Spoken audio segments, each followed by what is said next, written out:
Վաղ առավոտյան ազգային անվտանգության ծառայողները ձերբակալել են նախկին վարչապետ Հովիկ Աբրահամյանի որդուն Արտաշատ համայնքի նախկին ղեկավար Արգամ Աբրահամյանին։ Քննչական կոմիտեից մանրամասնել են, որ դեռևս 2023 թվականի ապրիլի 30-ին Երևան քաղաքի Միասնիկյան պողոտայի շենքերից մեկի մուտքի մոտ կատարված ՍՎ-ի սպանությունը պատվիրել է Արգամ Աբրահամյանը։ Մասնավորապես պլանավորված համակողմանի ապացուցողական ու վարույթային գործողությունների ընթացքում պարզվել է, որ ԱԱ-ն կնոջը ԷԾ-ին կասկածելով ավետարանի հավատքի քրիստոնյաներ կրոնական կազմակերպության անդամ հոգևոր հովիվ ՍՎ-ի հետ անձնական փոխհարաբերություններ ունենալու, ինչպես նաև նրան խոշոր գումարներ տալու համար վրեժխնդիր լինելու շարժառիթով նպատակադրվել է կյանքից զրկել վերջինիս, սակայն որոշել է իր հանցավոր մտադրությունն իրագործել ոչ թե անձամբ, այլ իր անվտանգության աշխատակից ԳՀ-ի միջոցով, ասված է քննչական կոմիտեի հաղորդագրությունում։ Արգամ Աբրահամյանին կալանավորելու միջնորդություն է ներկայացվել դատարան։ Մարդու իրավունքների պաշտպանը քննադատության է ենթարկել քննչական կոմիտեի հրապարակումը Արգամ Աբրահամյանի քրեական վարույթի վերաբերյալ։ Պաշտոնի գրասենյակն արձանագրել է, որ իրավապահ մարմինն անհարկի հանրայնացրել է անձի ընտանեկան կյանքին ու կրոնական համոզմունքներին վերաբերող գերզգայուն տեղեկություններ։ Նման գործելավոճը ոչ միայն խախտում է անմեղության կանխավարկածը, այլև ոտնահարում է մասնավոր կյանքի անձեռնամխելիությունն ու կանանց իրավունքների պաշտպանության սկզբունքները։ Խնդրի առնչությամբ մարդու իրավունքների պաշտպանի ներկայացուցիչներն արագ արձագանքման այց են կատարել քննչական մարմին ձերբակալվածների իրավունքների ապահովման վիճակն ուսումնասիրելու նպատակով։ Ես այսօր իդեպ զանգել եմ Ադրբեջանի նախագահին եւ մենք խոսել ենք այսօրվա իրադարձության կարեւորության մասին եւ սա իսկապես շրջադարձային նշանակություն ունեցող իրադարձություն է։ Ես ուզում եմ, որ մենք ծափահարենք նախագահ Թրամփին այսօրը իրականություն դարձնելու համար եւ այսօրը եւ նախորդ տարվա օգոստոսի 8-ը։ Իդեպ այս մասին Նիկոլ Փաշինյանն ասել է Հրազդանում կառուցված NVIDIA-ի եւ Firebird ընկերությունների արհեստական բանականության եւ գերհամակարգչային կենտրոնի բացման հանդիսավոր արարողության ժամանակ։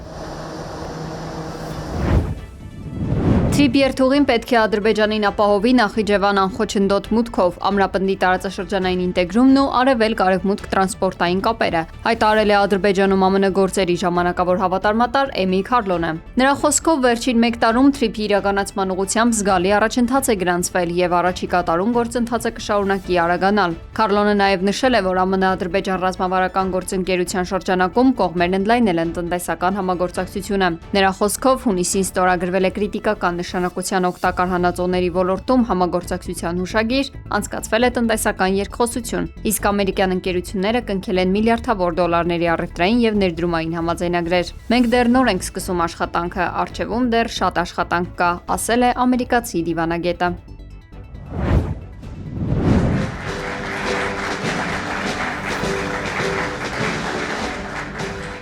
Մեկ տարի առաջ այսօրը ԱՄՆ-ում Հայաստանն ու Ադրբեջանը նախաստորագրեցին խաղաղության համաձայնագիր։ Այս առիթով հայտարարությամբ է հանդես եկել Հայաստանի վարչապետ Նիկոլ Փաշինյանը։ Վաշինգտոնի խաղաղության գագաթնաժողովի կարևորագույն արդյունքներից մեկը ըստ Փաշինյանի Թրամփի ուղի հանուն միջազգային խաղաղության եւ բարեկեցության TRIP նախագիծն է, որը շատ մոտ ապագայում վերջ է դնելու Հայաստանի ապաշրջափակմանը եւ դառնալու է Հայաստանի ու տարածաշրջանի տնտեսության առանցքը։ Փաշինյանի խոսքով TRIP-ը կնպաստի նաև նրան, որ Հայաստանն ու Ադրբեջանը միմյանց ընկալեն ոչ թե որպես խոչընդոտ, այլ որպես ճանապարհ եւ դերացի։ Առաջիկայում մենք կսկսենք TRIP նախագծի գործնական իրականացումը եւ սա դառնալու է տարածաշրջանային ու միջազգային մեծ իրադարձություն, ասել է Փաշինյանը։ Վարչապետն անդրադարձել է նաև Ադրբեջանում անազատության մեջ գտնվող հայերին, ընդգծելով, որ այդ հարցը շարունակում է մտահոգել հայկական կողմին։ Փաշինյանի խոսքով խաղաղությունն անշրջելի դարձնելու համար անհրաժեշտություն է Լեռնային Ղարաբաղի հայերի վերադարձի եւ Ադրբեջանից հայ փախստականների վերադարձի իրավունքի մասին, իսկ Ադրբեջանում արևմտյան Ադրբեջանի եւ արևմտաադրբեջանցիների վերադարձի իրավունքի մասին խոսույթները չշարունակելը։ Արևմուտքը երես կթեքի Հայաստանից, եթե երկիրը դադարի Ռուսաստանի դեմ որպես գործիք հետաքրքրություն ներկայացնել։ ՌԻԱ Նովոստիի հարցինի պատասխան հայտնել է Դաշնության անվտանգության խորհրդի նախագահի տեղակալ Դմիտրի Մեդվեդևը։ Նրա խոսքով Եվրամիությունն ու ԱՄՆ-ն շահագրգռված չեն Հայաստանի քաղաքացիների բարեկեցությամբ։ Մեդվեդևը կարծում է, որ Երևանի արևմուտքի հետ հետագա մերձեցման դեպքում Ռուսաստանի հետ տնտեսական խզումը կարող է երկրի համար լուրջ հետևանքների հանգեցնել։ Միջազգային մամուլում տեղեկություններ են շրջանառվում Լիոնել Մեսիի հոր 68-ամյա Խորխե Մեսիի մահվան մասին։ Ըստ այդ հաղորդումների նա կյանքից հեռացել է Ռոսարիոյի բժշկական հաստատություններից մեկում, սակայն ֆուտբոլիստի ընտանիքը դեռևս պաշտոնական հայտարարություն չի տարածել։ Հատկանշական է, որ նմանատիպ տեղեկություն նախկինում եւս տարածվել էր, որի իսկությունը հերքվել էր, ապա տեղեկատվությունն արժանացել էր նույնիսկ Արգենտինայի նախագահի խիստ քննադատությանը, հանրային մեծ դժգոհություն առաջացնելով։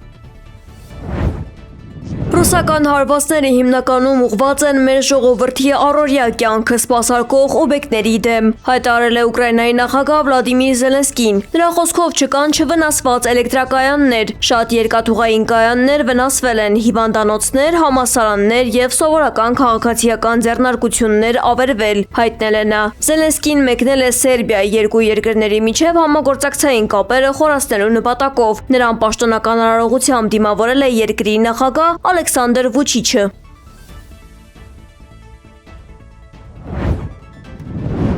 Ռուսաստանի անվտանգության դաշնային ծառայությունը ձերբակալել է չգրանցված կրիպտոկետերի ավելի քան 20 աշխատակցի։ Նրանք մեղադրվել են Ռուսաստանի քաղաքացիներից ուկրաինական զանգերի կենտրոններից խարդախությամբ հափշտակված գումարների օրինականացման եւ կրիպտոարժույթով երկրից դուրս բերման համար։ Հանցավոր սխեմայում որպես գումար հավաքող ցրիչներ ներգրաված են եղել 18-ից 25 տարեկան երիտասարդներ։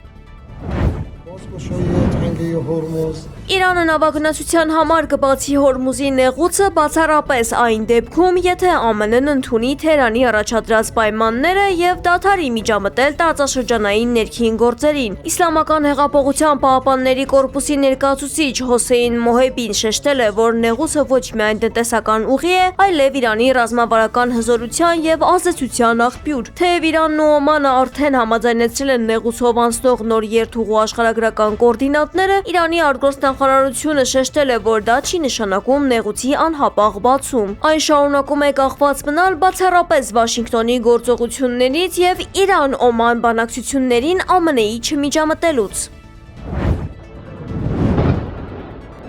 Իսրայելի զինված ուժերը հարձակվել են Լիբանանի վրա։ Իսրայելի բանակը շարունակում է հարձակումներ գործել Լիբանանի հարավում գտնվող Ալ-Տահիր շրջանի ուղղությամբ։ Սա տեղի է ունենում Իտալիայում ԱՄՆ դեսպանատանը եռակողմ հանդիպման ֆոնին։ Կողմերը պայմանավորվել են սեպտեմբերին շարունակել բանակցությունները։ Պենտագոնի ղեկավար Փիթ Հեքսեթը հրահանգել է վերացնել բյուրոկրատական խոչընդոտները ու արագացնել կիբերզորքերի արմատական վերափոխման Կիբերքոմ 2 ծրագիրը։ Նա շեշտել է, որ կիբերմասնագետները այլևս ոչ թե պարզապես աջակցող ուժ են, այլ լիարժեք մարտիկներ, առանց որոնց հնարավոր չէ հաղթել ժամանակակից պատերազմներում։ Բացի այդ, հոկտեմբերի 1-ից կներդրվի ֆինանսական խրախուսման նոր համակարգ, առանձնապես բարդ առաջադրանքներ կատարող բարձրակարգ մասնագետներին պահելու եւ մոտիվացնելու նպատակով։ Դոնալդ Թրամփի բարձր ինքնագնահատականը բախվել է իրականությանը հարցազրույցներից մեկի ընթացքում, երբ լրագրողը հարցրել է, թե դեմոկրատները արդյոք կփորձեն նրան պաշտոնանկ անել, եթե միջանկյալ ընտրություններում վերահսկողություն ստանան ներկայացուցիչների պալատում, Թրամփը փորձել է շրջանցել ուղիղ պատասխանը։ Շատ մարդիկ ասում են, որ ես բոլոր ժամանակների ամենալավ նախագահներից մեկն եմ։ Բայց նրանք այդպես չեն ասում։ Այո, բայց նրանք դա գիտեն, նրանք տեսնում են արդյունքները։ Սպիտակ տան ղեկավարը հակադարձել է, թե դժվար է հավատալ, որ դեմոկրատները կկարողանան իմպիչմենտ սկսել, սակայն դեմոկրատ օրենսդիրները արդեն իսկ ներկայացրել են պաշտոնանկության առնվազն 2 բանաձև Թրամփի երկրորդ ժամկետի որոշումների վերաբերյալ, անդրադառնալով տնտեսության եւ Իրանի հետ պատերազմի ֆոնին ամերիկացիների դժգոհություններին։ Թրամփը հերքել է անձամբ իր հասցեին հնչող քննադատությունը, փորձելով մեղքը բարթել իր իսկ ղեկավարած կուսակցության վրա։ Նրանք զայրացած են հանրապետականների վրա, այլ ոչ թե իմ, եզրափակել է նա։